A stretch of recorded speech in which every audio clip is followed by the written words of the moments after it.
Congratulations, Justin. Thank you. We are now joined by Justin Allgaier, driver of the number 7 Chevrolet for Junior Motorsports. We'll go ahead and open it up. We will start in the back with Jacob and then come down here to John. Jacob Seelman, Raceface Digital. Congratulations, Thank Justin. What is it about this place? Because we see drivers sometimes who can't get a handle on this place their entire career. And I know it's not easy at Darlington, but you just made that look so effortless all day. I don't know about effortless. If you had to see my hands in there's a few times I was pretty confident that I was knocking the fence down. But just a testament to everybody at Junior Motorsports, everybody on the 7 team. I mean, this year has been so frustrating on so many levels, right? To have the speed that we've had week in and week out and to just not be able to put it all together. I mean, it just seems like we failed miserably on the execution side of it. And today was anything but that, right? Pit stops are amazing. Eddie DeHaan called an amazing race. Jim Pullman, I mean, you know, we put ourselves in a little bit of a box there with the comp caution, with no practice.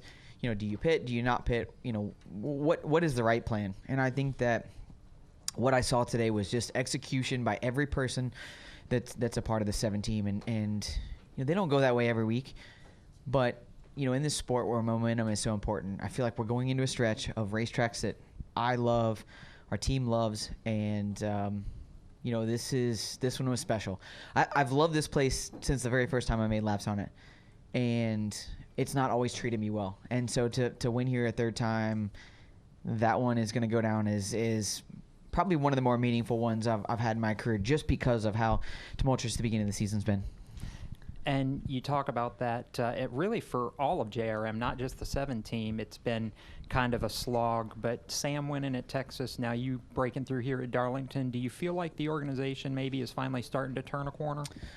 Well, again, I think that we've had speed week in and week out, and I think that's where it's been frustrating, you know, to look at the results that we have as a company. I mean, you know, not even just the 7 team, but I mean, as a company, man, it's been rough. And we've never quit working. I mean, you know, it's really easy sometimes to lose focus on the effort when things just don't go your way. It's really easy to get down, and they've never given up. The Hendrick Engine Shops obviously been working night and day to try to help us. You know, everybody at Chevrolet. I mean, it just. I told somebody at Victory Lane earlier, it takes every person being at 100% to be able to win these races. There's too many good cars. There's too many good teams.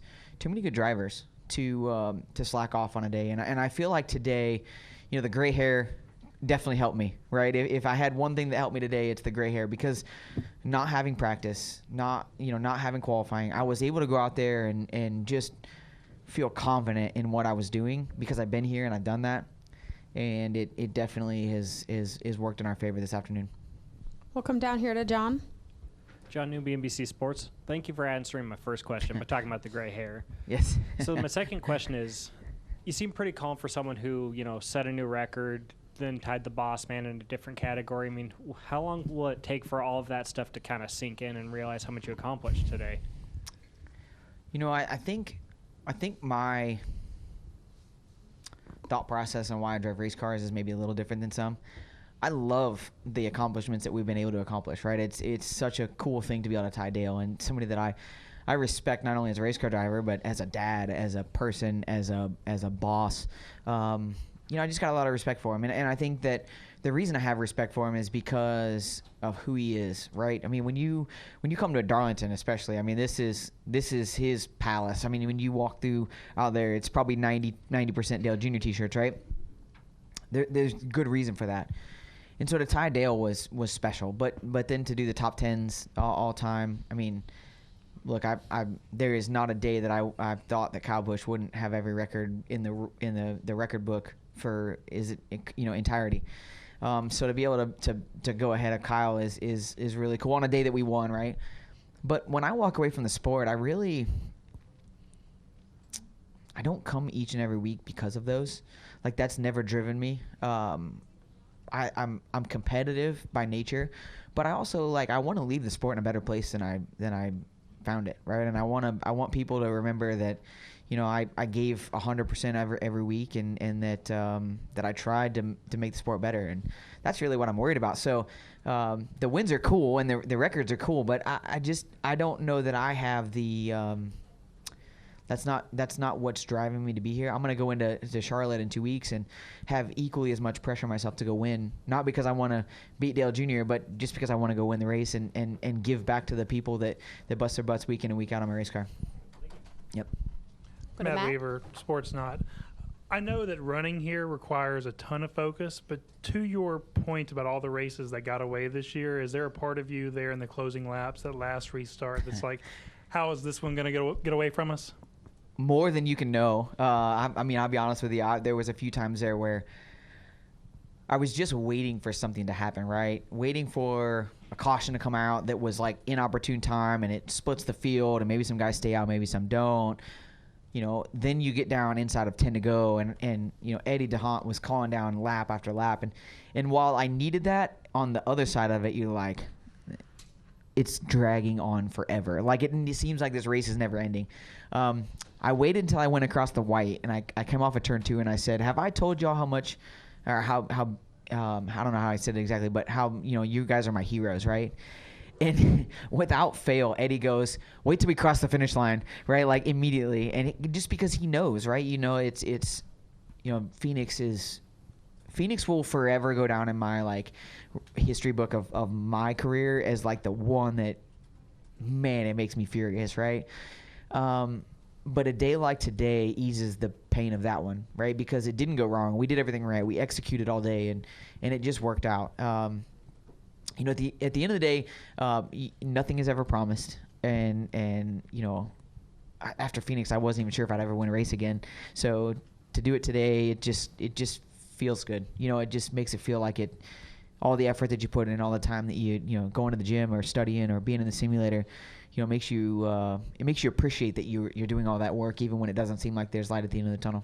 And then kind of to that point where everything went your way today, you seemed especially grateful. Not to say that you're not grateful, but the number of times you came over the radio, said, great stop, guys. Thank you, Eddie. Thank you, Jim. How much do you enjoy this group of guys that you get to race with? I'm going to be honest with you. Dover 2 weeks ago was probably one of the lowest points in my career, right? Because I feel like I let my guys down. I got aggravated when everything kind of played out the way that it did, and then we had obviously a lot of miscommunication, and it was kind of a disaster, right? I mean, we really gave a race away because we just didn't do a good job, and I'm gonna put the blame on my shoulders for that one. And the one thing that was really cool though is when that race was over, my guys went back to work, and they've worked their tails off all week, right? And they have week in and week out. That just seems to be the MO of our 7 team. And it's everybody at Junior Motorsports. I mean, the amount of time that they spend, after hours and, days that they could have taken off at some of the other teams, they're still in the shop and they're working. That doesn't go unnoticed. And I think that it goes both ways. I think they know that I'm putting the effort in and trying to make sure that I'm the best form of driver that I can be. But today I'm grateful because, again, it takes every person on this race team to be at 100%. And it's way too hard to win these races. And I especially like days like today because not only did we won both stages. It's really easy sometimes when you win the first stage to get behind, or win the second stage and you've won both, and now you're really behind because you don't make adjustments to keep up with the racetrack. You don't know who is coming from behind and maybe going to be a challenger later. So today I was just grateful because I felt like I had all the tools, and we used all the tools efficiently, and we're standing here today and we have a good points day. I don't know exactly how many points we gained, but really good points day. So I'm not going to complain at that. Yep. We're going to go to Steven, then Trenton, then Seth. Steven Stump, frontrust.com. Justin, you led all but 28 laps. You led the final 95. Of all the races you've run at JRM, of all the wins you have, where does this today rank among, I guess, the most dominant victories, the best cars you've ever driven? Probably number one, most dominant. But on the other side of that, this racetrack, I mean, the history of Darlington, throwback weekend, I mean, there's so many things that just make this one special, right? I don't know why I can't win in the fall. I only seem to win here when it's throwback weekend. So, I don't know what causes that one, but at the same time, it's this racetrack just brings out what I love about this sport. You have to save tires, but you also don't want to get behind. You still need some clean air, but battling with Austin Hill all day, I mean, it was fun, but it's nerve-wracking because you're trying to manage gap and not run the tires off of it, and then you still end up running the tires off of it, but so do they. So then, you don't really know what to expect of how the finishes are going to come down to it. But I knew, as good as our car was on the short run, especially early on, that if we had a late race caution, kind of how we did, that we were going to be in good shape. But then it was just, okay, how hard can you push at the beginning to not run the tires off of it for the end if there is another caution, or if you obviously slow down a little bit, they're going to catch you. So I think that made today more dominant than anything, is just being able to fire off and get going, and managing the gap the best we could. And then you mentioned excitement of your third win here. This is Darlington's actually the first track you've won 3 races at in Xfinity. So I guess, how fun, how exciting is it to, have that hat trick? At one point, this is probably the worst racetrack I went to, statistically, right? And just didn't run good, and hated coming here. Even though I love this racetrack, it's not that I loved coming here like as a fan, and I loved what this racetrack embodied. I just didn't want to drive on the racetrack because I knew it wasn't going to be very good. And I've changed my approach a lot to this event, and really just, I think sometimes it's really easy to get baited into trying to push a lot harder than what you need to push here. And obviously today was a little bit different story. We're up front, we're battling up front. Nothing really went against us, right? We didn't really lose a ton of spots on pit road. We didn't have the wrong lane on a restart. We didn't, all those things that you just mentally kind of throw you off your game. Today, everything just kind of functioned and worked the way that it's supposed to. And I feel like that made today more enjoyable, right? Like, I was able to thank my guys and able to be proud of what we were doing because things were just falling into place, and it was like a well-oiled machine. And so I think that when it works like it did today, it's easier to go into the next one and say, okay, let's feed off of that. And what we did there was a good thing, and we can do it again. Trent Warsham, FrenchStretch.com. It seemed like when you're battling with Austin Hill, the top lane for you was better, and he said afterwards if whoever had clean air was going to be the winner or lead the race. Did you feel that way, or did you feel like the top lane there really gave you an advantage? And a second one for you is you talked about things that can go wrong. You guys executed really well on pit road today as well. So talk a little bit about your pit crew as well. Yeah, I mean, Austin's right. I probably got a little bit lucky on the first restart when we were side by side and was able to clear him off the bottom. And when he took the bottom on the next one, I thought, man, I feel bad because he thinks that the bottom is better, but it's not. And so I'm going to take the top and be really good right here. And it obviously worked out to my favor. But then after that, taking the top, I felt like I was able to drive through turn 1 and 2 so good on new tires. And again, I think that's where the short run balance that we had kind of came into fruition, right? Like, you're able to do those things and get out. He was still super fast. He was able to do some things in 3 and 4 that I maybe wasn't. But I felt like I was a little bit better in 1 and 2. And to his point, I think clean air was super important. We saw that at the beginning of the race. When I think we started, 7th? And just trying to manage our way through there. I mean, we got to 3rd, but obviously the car was really good. And the farther towards the front we got, kind of the faster we got comparative to the field.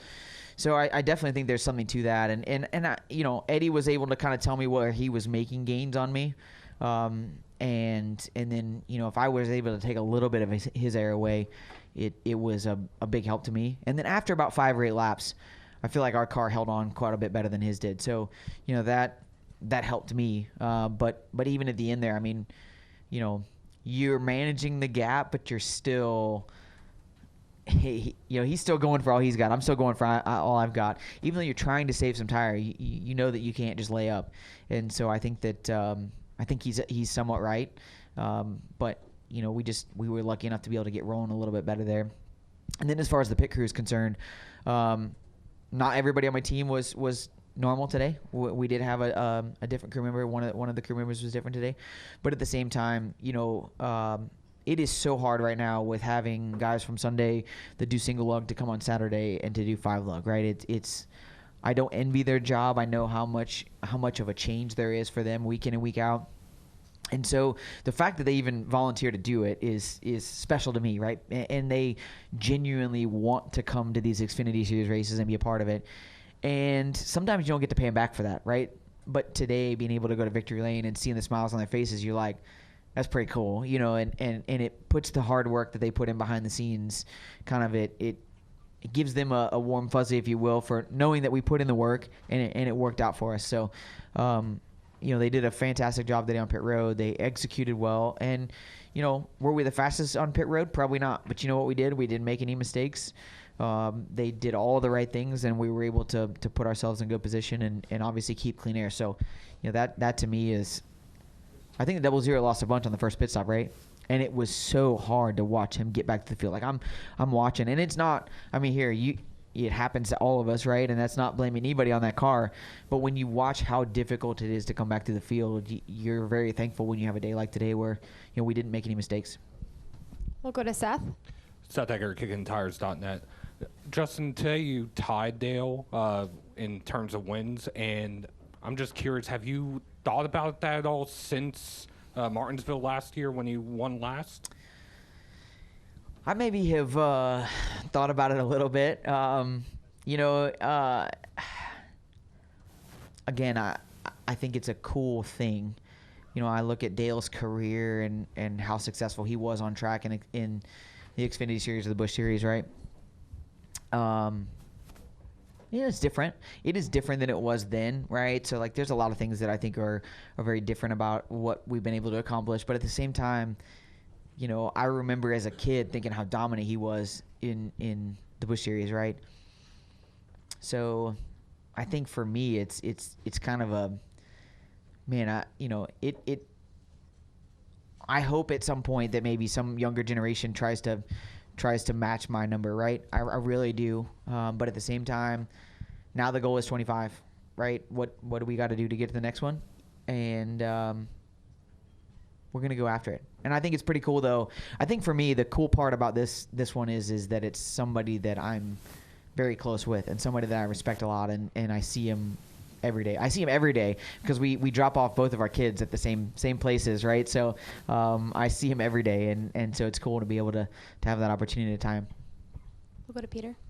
Peter Strada, TSJ Sports. Justin, you raced against one of your old paint schemes today, the Circle V diecast car. I think Josh Bilicki finished 22nd. What are your memories of running that car 10 years ago, and did you realize that during the race today? I even commented on it in the race. It's super awkward. Really cool, though. And I'll tell you, you know, Josh reached out. Brant actually came on board with them as well. So to see Circle B on the car and to see Brant on the car and to just – there's a lot of good memories with that car. And honestly, of all the paint schemes I've had in my entire career, that's probably the one that fans comment on the most, which I think is really interesting. I don't know why that one stuck out. It was a one-race deal.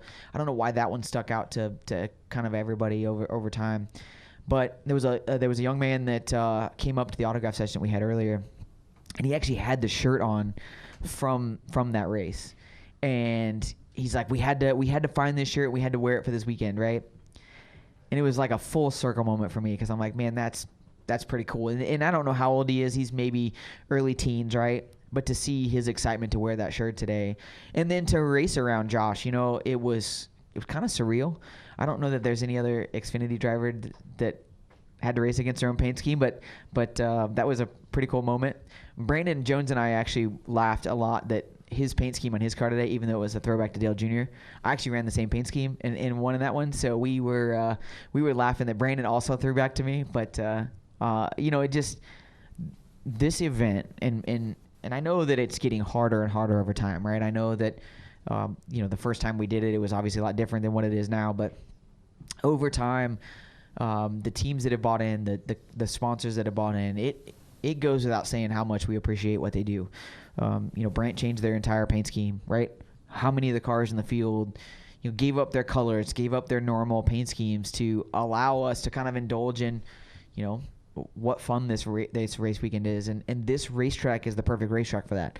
The fans here, the old T-shirts. I don't know how many super awesome old T-shirts I saw, and it brings out some of those old drivers. It just this weekend. I mean, I'm old enough to have a throwback in the race, right? But I'm also old enough to remember a lot of my heroes, in the 80s and 90s, and seeing some of those iconic cars out there on the racetrack today. I was really, really enjoying what that looked like and what that felt like. And I'm excited to watch the Cup race tomorrow because there's some awesome paint schemes tomorrow too. So I think for me, it's more about the lineage of this sport, and I wish some of our younger drivers would have been able to see some of that, but also too would do a little bit of research on some of it, because there's some drivers that have come before me and have been a part of this sport that really truly make it what it is, and I don't know that they get the recognition for that sometimes.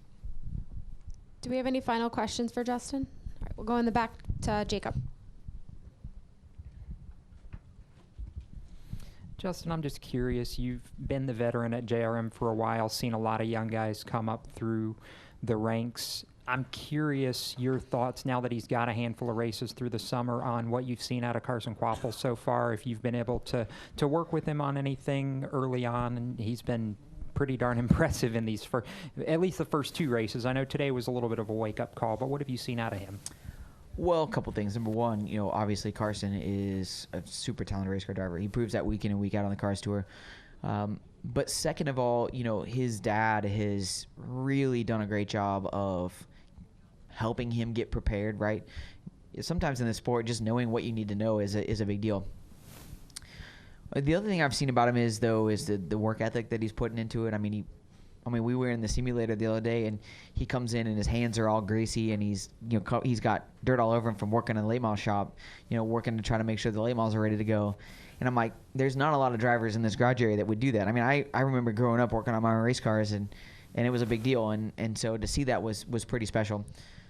But the other part of it is like, I think as a company, when you look at Junior Motorsports, the amount of talented race car drivers that have stepped foot in that organization and driven, and obviously a lot have gone on to be Cup regulars, Cup championship hopefuls. I mean, it's really impressive. Cup champions, right?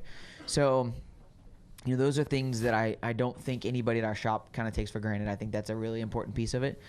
I've been lucky enough now to have some great teammates at Junior Motorsports, and right now I've got a fantastic lineup of guys that are part of our group. And I was really pumped to see Sam have a great day today. They've definitely needed it, just like we have. Brandon had really good speed today and got caught on a bad lane on a restart, and that kind of screwed him up. But I told Carson before the race, I said, I don't envy you starting this race with no practice at Darlington. Like, we could go anywhere else on the schedule, and I feel like it would be okay, and you'd feel pretty comfortable. But here, no shot would I want to make a lap with no practice. So I don't know where they ended up, 19th maybe? Is that right? Yeah, 19th. To finish 19th, that's impressive to me. I mean, yes, the first two were really good, but this one today is probably a bigger deal for him than the other two. All right. Congratulations, Justin. Thanks Thank for you. your time. Appreciate it. Also, I got to say Happy Mother's Day to all the moms in the room. My mom's sitting back there, so Happy Mother's Day. And it's pretty cool to come to Darlington. And I know that a lot of you indulge in kind of the throwback weekend as well. So thank y'all very much.